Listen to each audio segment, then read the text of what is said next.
Bonjour à tous, dans cette vidéo, on regarde ensemble comment déterminer les coordonnées du milieu d'un segment. Je reviens donc sur la formule, un petit rappel de cours au travers de ce petit exemple. Alors, on est dans un repère OIJ. Je vous rappelle qu'un repère OIJ, c'est la donnée de 3 points. L'un, c'est 0, c'est l'origine du repère, c'est ce qu'on appelle l'origine du repère. Le point I permet de définir l'unité sur l'axe des abscisses et le point J permet de définir l'unité sur l'axe des ordonnées.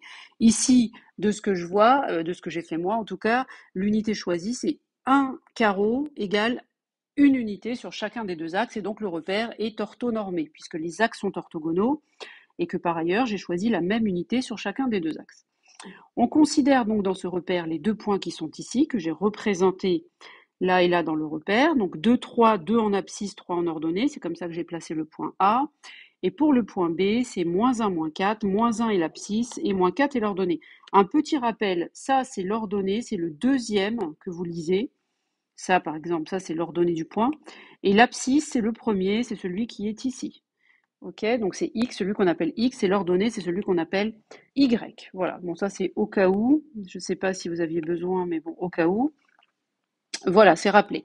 Maintenant, le cours vous dit que pour trouver les coordonnées du milieu d'un segment, eh bien, il faut ajouter les abscisses entre elles. Regardez, XA et XB, je les ai ajoutées et j'ai divisé le résultat par 2 pour obtenir l'abscisse du point N, qui est le milieu du segment AB. Le point N est ici, d'accord? Et ensuite, pour les ordonnées, on fait la même chose. Donc, on ajoute l'ordonnée de A avec l'ordonnée de B et on divise le résultat par 2. Donc, vous prenez YA, vous ajoutez YB et vous divisez par 2. Cette formule, je disais, est assez intuitive parce que vous voyez que le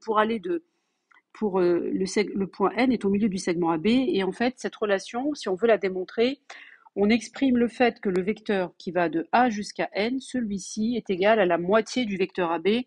C'est pour ça qu'on a ces demi qui sont là. C'est AN égale un demi de AB qui finit par donner cette formule.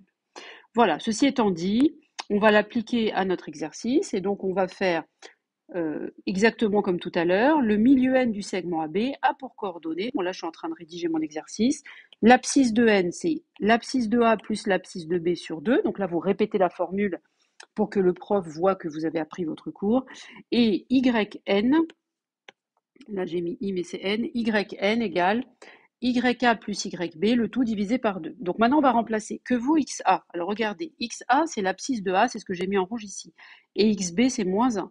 Donc je vais remplacer, l'abscisse de A c'est 2, l'abscisse de B c'est -1, ça fait 2 -1. Maintenant pour les ordonnées, l'ordonnée de A elle est là, c'est 3, et l'ordonnée de B c'est -4. Donc là j'obtiens 3 -4. Voilà, et je conclus en disant que le point N a pour coordonnées 2 -1, ça fait 1 divisé par 2, donc le premier ça fait 1 demi, l'abscisse, et le deuxième, 3 -4, le numérateur c'est -1, -1 divisé par 2, donc je conclus que le point N a pour coordonnées 1 demi, -1 demi. Je termine cette vidéo en vérifiant sur le graphique si ça fonctionne. Effectivement, si vous prenez votre règle et que vous cherchez à placer le milieu du segment AB, vous allez remarquer que ces coordonnées, c'est bien 1 demi ici et -1 demi sur les ordonnées. Ça correspond bien à ce que j'ai obtenu par le calcul. Voilà, bah j'en ai fini avec cette vidéo. J'espère qu'elle vous a plu, qu'elle vous a aidé et je vous dis à très bientôt pour une prochaine vidéo.